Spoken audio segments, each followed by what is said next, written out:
ছেড়ে চলে গেলে মা। খারাপ সময় তুমি আমাকে ভালো থাকতে শিখিয়েছো, বিপদে ধৈর্য ধরতে বলেছো সব সময় আমাকে। আজ তুমি নিজে এইভাবে কেন? কোনটা আমার ঘর কনক? কোনটা? আমারই ভুল? আমারই তো তখন বোঝা উচিত ছিল। যখন আমার মার আমাকে সব থেকে বেশি দরকার ছিল, আমি মায়ের মনের কথাটা বুঝতে পারলাম না।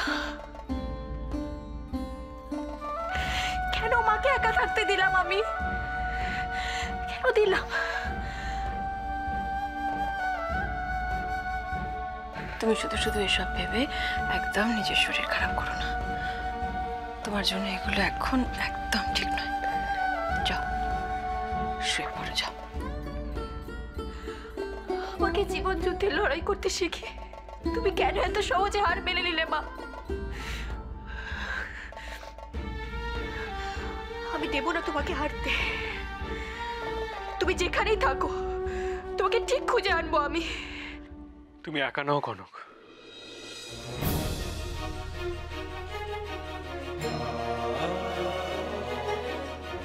আমি আছি তোমার সাথে।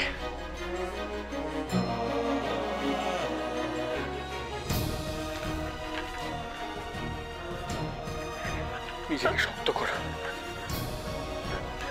আমরা ছোট মাকে ফিরিয়ে দিয়ে আসবোই, আর নয়তো ছোট মার কাছেই চলে যাব। তোমাদের আয়াটা কিন্তু বেশ বুদ্ধিমতী। যে দেখেছে আমি এখানে চলে এসেছি, আমি কেটে পড়েছি। এতে তো বুদ্ধির কি দেখলে তুমি?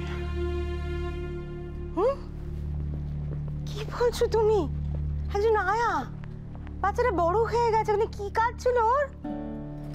তোমাদের ভালো মানুষের সুযোগ নিয়ে পড়েছিল এখানে।